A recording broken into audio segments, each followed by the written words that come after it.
Good morning, students. Let us continue with transformation of sentences. Before starting with the remaining part of the portion, let me just revise what I did in the previous class.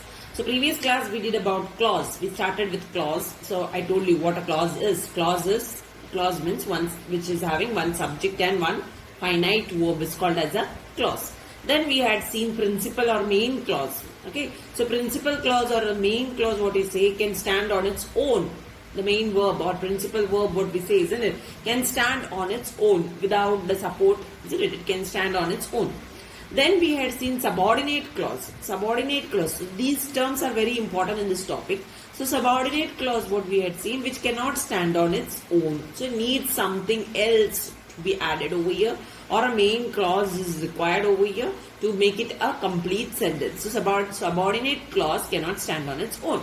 Next, we had seen sentence. So what is a sentence that we all know, which can have one or more, okay, one or more than one clauses, right? So that is what is called as sentence. Sentence can have ample number of clauses. Then we had seen simple sentence. We had seen what is a simple sentence, what is a compound sentence, and what is a complex sentence. Now, what is a simple sentence? A simple sentence is a sentence which has only one clause. Okay, so only one subject and one finite verb it will be having, right? One subject, one finite verb. Only one clause it will be having, simple sentence. Then we had seen compound sentences. So compound sentences are made up of two or more main clauses, two or more principal clauses, right? So the compound sentences will be having two or more main clauses. Then we had seen complex sentences. That was the last part what we had seen. Complex sentence will be having one principal clause, one main clause you will be having in it, and one or more subordinate clauses. Okay, so one or more subordinate clauses you will be having in complex. So simple, which has having only one clause, one clause in the sense only one subject and one finite verb. Then compound will be having two or more main clauses. Complex sentences, you will be having one principal clause, one main clause, and one or more subordinate clause. Then we had seen another term called as coordinate, isn't it? Coordinate clauses. Coordinate clauses we had seen. Coordinate clauses. Now what is this? Clauses of equal rank, isn't it? That is called as clauses of equal rank. It's called as coordinate sentences. Now we are moving to the transformation of sentences. Now transformation, what is transformation? Transformation means it is a process, isn't it? Transformation, we are moving to transformation of sentences. Transformation means it's a process of changing the form of a sentence without changing the meaning. So it's there, always there in the question. You have seen change the sentences without changing the meaning of it, isn't it? So that is what is called as transformation. So here we could say that this is a method, right, of expressing the same meaning in a different way. Same meaning in a different way. Same meaning differently. This is what is called as transformation.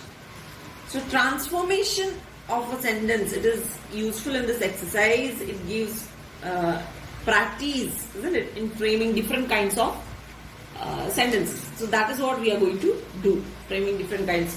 So first let us do the interchanging, okay, interchanging of affirmative to, that is the first one, interchanging, that is transformation of affirmative and negative sentences. Let us do this first. Let us see how to change an affirmative sentence to a negative sentence or the vice versa. Now affirmative sentences can be transformed into this negative sentences containing negative clause without altering the sense. Okay, so how it is, let us see. So the first thing is that you have to do this by removing or using the adverb to. So this is how the first thing you have to do. Okay, by removing or using the adverb to. Now how it is, I will show you. Now you can see over here affirmative sentence. This is affirmative sentence. He is too fickle-minded to be trusted. So what are the words used over here? He is too fickle-minded to be trusted. So infinitive, to be trusted, we are using over here, isn't it? He is too fickle-minded to be trusted. So we are going to remove this, isn't it? By removing or using the adverb to.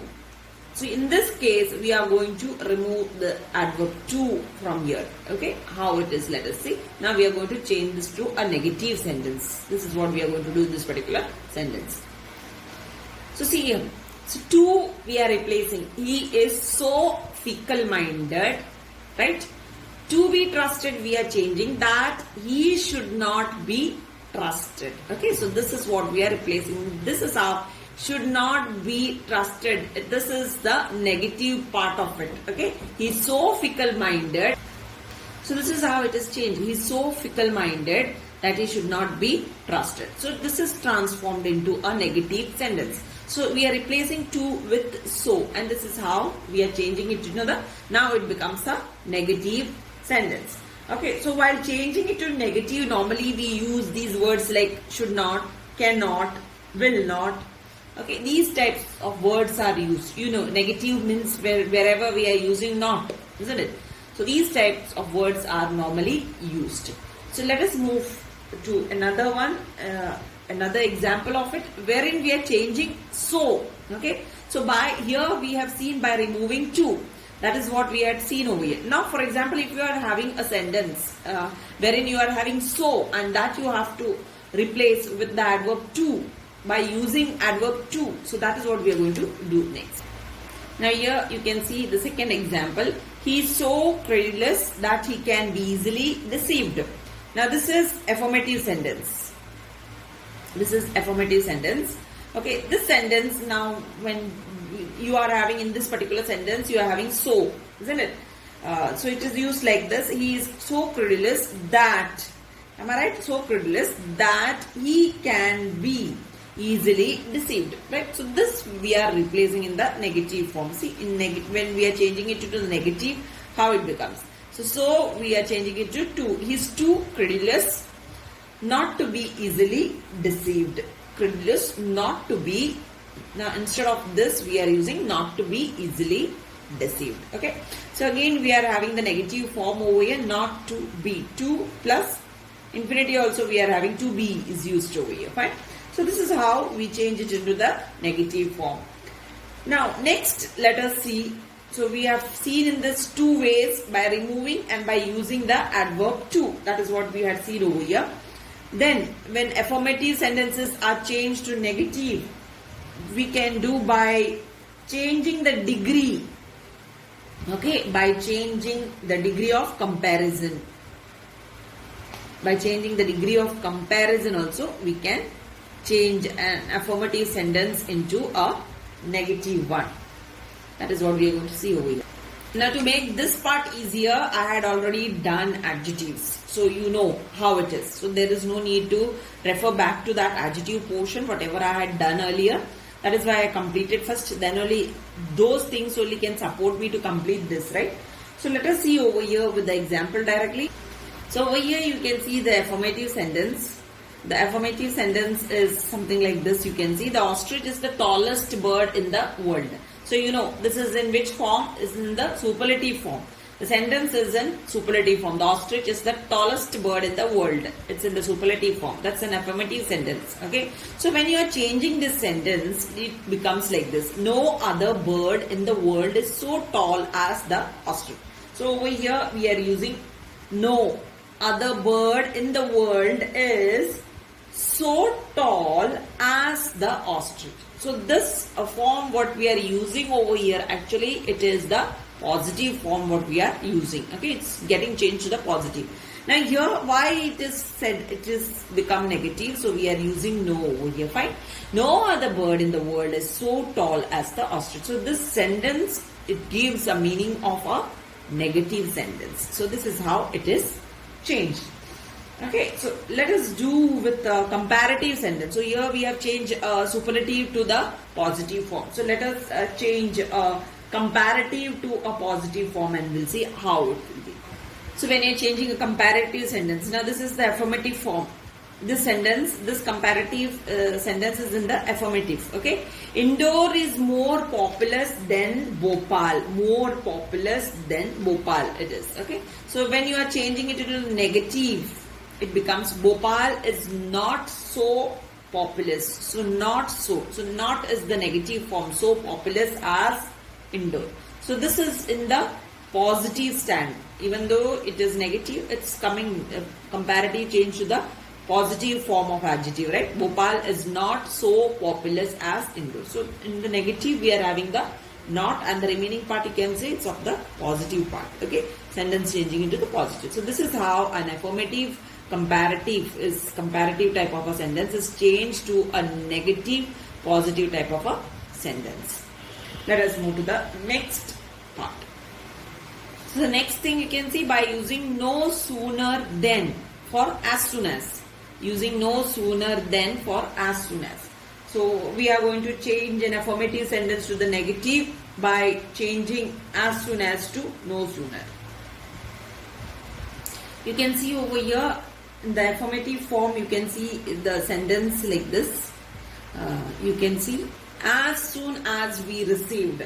Okay, so you are having the word as soon as, right? As soon as we received your message, we heaved a sigh of relief.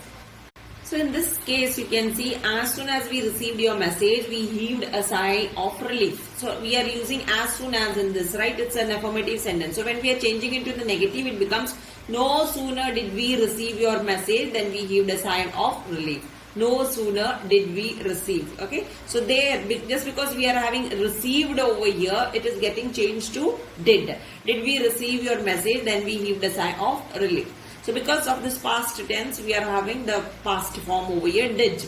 Did we receive your message? Then we heaved. We are removing that comma and we are using then we heaved. So this last part remains as it is, no change in it. Okay, only here the changes. Now let us do, if when there is no past tense, how it is going to change. Let us see in the next example. As soon as the mornings begin to be foggy, all flight schedules get disturbed. Now in this case, you can see over here as soon as is used to the mornings, right? It's not in the past form. So it's in the affirmative sentence it is. So it is getting changed like this. No sooner do. No sooner do the mornings begin. So we are not using did over here because it is mornings begin over here, isn't it? As the mornings, so it's in the, this is being changed to do. Okay, it's not in the past form. The mornings begin to be foggy, then all flight schedules get disturbed. Okay. Next one, by using a word of opposite meaning after a negative word or by the use of double negatives, we can change an affirmative sentence to the negative form. So you can see over here, I admit that there was, affirmative sentence, I admit that there was negligence on my part. So admit, this word we are changing, when we are changing it to the negative form, we are writing the opposite of admit and we change. I do not deny. So this is the opposite of admit, right? I do not. So this is negative part. So here we are using negative plus along with the negative, the opposite meaning of the word in the affirmative part. So I do not deny that there was negligence on my part. So the other part remain as it is.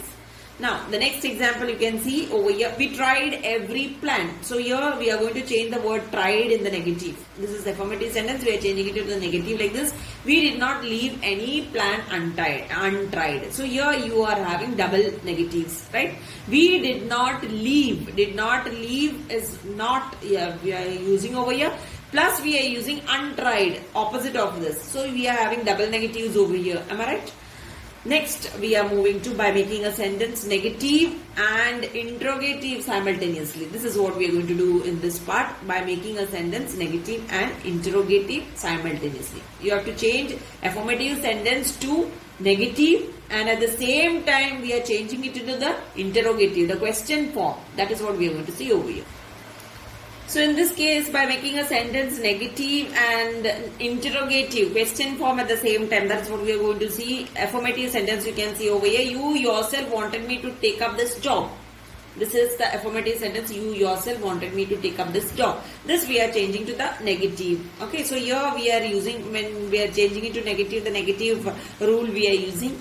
Didn't you? So it is automatically becoming a question, interrogative form, right? Didn't you yourself want me to take up this job? Question mark. So it is becoming interrogative.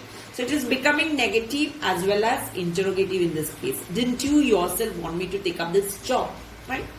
Next one you can see over here. You have let the school down. You have let the school down. This is an affirmative form. So this we are changing. Haven't you? Negative. Okay. Haven't you let the school down? The question form. Okay. So same thing like how we had done previously over there. In this form you are having the past form it is, right? The sentence is an affirmative. Even though it is affirmative, it is in the past form. That is why we are using didn't you over here. Okay. You yourself wanted me to take up job. So didn't you yourself wanted me to take up this job? This is how we are changing it in the interrogative. So here we are using, because of this wanted, we are using didn't you. Okay. But here we are using the same word have. Okay. So that we are using over here to make the question form. Haven't you let the school down? So it's in the negative part. This is how we change it into the negative of have. Then by changing only to none but. Changing the word only to none but. So you have in the affirmative sentence like this. You can see affirmative sentence. Only the brave deserve the fair. So this only we are changing to none but the brave deserves the fair. None but the brave deserves the fair. We can do one more example of the style tendency. So you can see over here another example. Only Gandhi could control that mass movement. Only Gandhi. So we are using only in this affirmative. This is affirmative form. Fine. In this you are having only, right? So in the negative, when we are changing it to the negative, what happens over here is that only changes to none but. Okay, none but Gandhi could control that mass movement. This is how it changes. Only changes to none. And okay, now we have completed, I think so, all the rules of it. There are some other methods also from where an affirmative sentences can be changed to negative. That is what you are going to see over here. Some other methods through which you can change. But for your help, I would have closed this factory long back.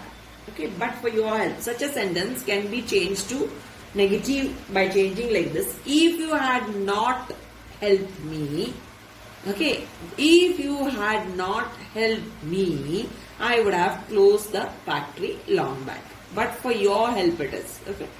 So if you had not helped me, I would have closed the factory long back. This is how you can change it into the negative. So you have the negative part. If you had not helped me, this is how you can change. Then I can give you one more example of it. You can see over here. Every dark cloud has a silver lining. Every dark cloud has a silver lining. This can be changed to the negative form. If this type of sentences come for the examination, you can change it into the negative form like this. There is no dark cloud. Okay. So it is getting changed with no. There is no dark cloud without. So another word is added over here.